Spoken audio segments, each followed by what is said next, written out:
हमारे जीवन में सबसे बड़ा महत्व इस बात का है कि हम अपने सृष्टिकर्ता को पहचानें, उसके साथ हमारा संबंध सही हो। सबसे बढ़कर जीवन का वो उद्देश्य पूरा करें जिसके लिए सृष्टिकर्ता अल्लाह ईश्वर ने हमें जीवन प्रदान किया है। मृत्यु आती है, मृत्यु के मौके पर अवसर पर आप देखते हैं कि पत्नी है, बच्चे हैं और धन संपत्ति भी है, कार बंगला सब कुछ है, लेकिन कोई चीज बचा नहीं सकती।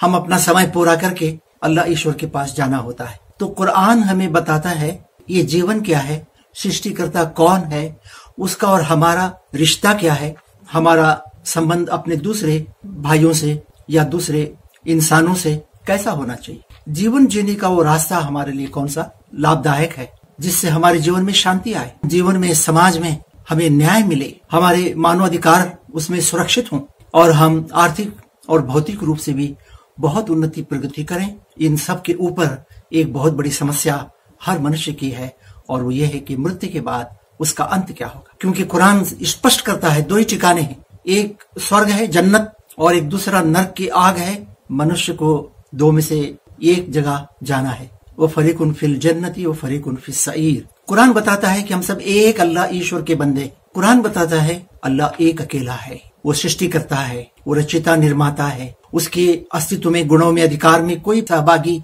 कोई पार्टनर, कोई उसके जैसा नहीं है। वो किसी की संतान नहीं है, कोई उसकी संतान नहीं, और उसका हमारा रिश्ता ये है, हम उसके बंदे हैं। वो बाप और हम बेटे, कुछ लोग कहते हैं ऐसा नहीं है, या कुछ लोग दूसरे कहते हैं हम आत्मा ही आत्मा है। ठीक है, आत्मा तो शरीर के अंदर है, लेकिन इस आत्मा को एक नाम दिया गया है, एक शरीर दिया गया है, काम वो शरीर करता है जो लोगों को नजर आता है। ऐसा नहीं होता कि कोई मर्डर हो गया तो कोई कह दे कि मैंने नहीं किया, मेरी आत्मा ने किया होगा, मुझे मत पकड़िए। कुरान बताता है कि उसके दूसरे बंदों में माता पिता हैं, पत्नी है, बच्चे हैं, पड़ोसी हैं, रिश्तेदार हैं, इन सब के साथ हमारा संबंध सही होना चाहिए। तो भाइयों, आप देख सकते हैं कि ये जानकारी हमें नहीं होगी तो जीवन ही हमारा सही नहीं हो सकेगा। तो कुरान एक कानून की ग्रंथ है, धर्म ग्रंथ तो है ही, कि पूरे जीवन का कानून, व्यक्तिगत और सामूहिक, और पूरे समाज का, पूरे एक राष्ट्र का, पूरे मानव के जीवन व्यतीत करने का एक कानून है, एक मैनुअल है,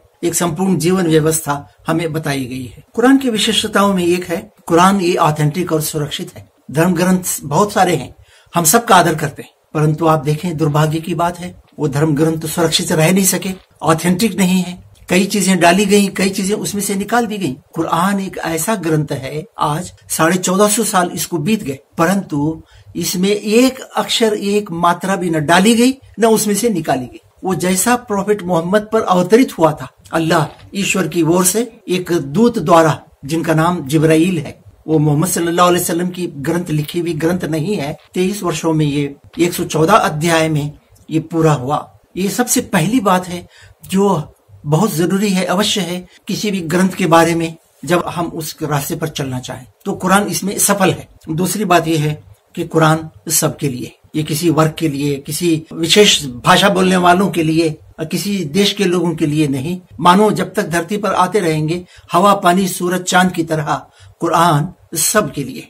ये बात कुरान में बताई गई, क्योंकि जीवन व्यतीत करने का वो कानून जो अल्लाह पसंद करता है, हमारे लिए चाहता है ईश्वर, वो तो सबके लिए होना चाहिए। अब देखिए, कुरान एक महत्वपूर्ण बात बताता है, लोगों, मरने के बाद तुम्हारे जीवन का समापन नहीं, तुम्हारा एक नया जीवन शुरू होगा, आरंभ होगा, और तुम अल्लाह के सामने महाप्रलय के साथ ही हाजिर किए जाओगे और अपने तुम्हें पूरे जीवन के कर्मों का हिसाब किताब तुम्हें देना होगा। वहाँ जो सफल होंगे स्वर्ग में भेजे जाएंगे और जो असफल होंगे उनको नरक की आग में रखा जाएगा। कुरान ये बात हमें बताता है। मृत्यु के बाद जीवन क्या है, हम विभिन्न प्रकार की बातें सुनते हैं, ये सारी बातें अंदाजा ही अंदाजा है और इसमें सत्य नहीं है, इसमें सिर्फ सोच विचार है लोगों की, उनकी इच्छाएं हैं।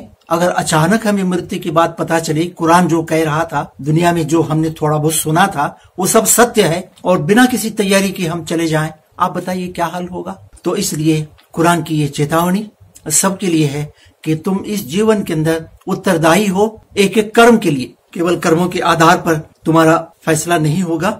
अल्लाह को, उसके ग्रंथों को मानकर, उसके पैगंबरों को मानकर जो रास्ते पर चलते रहे, वहां सफलता पाएंगे। कुरान 1450 वर्ष पूर्व कोई उपदेश की बात नहीं है, वो आज हमारे जीवन के साथ चलता है, बल्कि वो हमारे जीवन की लगाम अपने हाथ में लेकर हमें रास्ता बताता है। हमारे जीवन की ज्वलंत समस्याएं जिनसे पूरा समाज, पूरा देश, पूरी दुनिया, विश्व जूझ रही है और किसी की समझ में कुछ नहीं आ रहा है, उन सारे समस्याओं का समाधान कुरान करता है। शराब, जुआ, व्यभिचारी, चोरी डकैती, बेकसूर लोगों की जान लेना जिसको आज मॉब लिंचिंग कहा जाता है, अन्याय, अत्याचार, मानवाधिकारों का उल्लंघन, दहशतगर्दी यानी आतंक, कन्या भ्रूण हत्या, महिलाओं के बच्चियों के ऊपर बलात्कार करके जिंदा जलाना और बढ़ते हुए अपराध महिलाओं के विरोध में, इन सारी समस्याओं का समाधान कुरान की शिक्षाओं में है। कुरान के अंदर 6000 से अधिक मंत्र हैं और वो जितने प्रॉफिट मोहम्मद के काल में थी उन पर अवतरित होने के समय पर, अवसर पर आज उतने ही हैं। एक मंत्र या श्लोक का न कमी हुई है न उसको बढ़ाया गया। कुरान का केंद्रीय विषय मनुष्य है। मनुष्य की भलाई किसमें है, मनुष्य के लिए हानि, नुकसान किसमें है,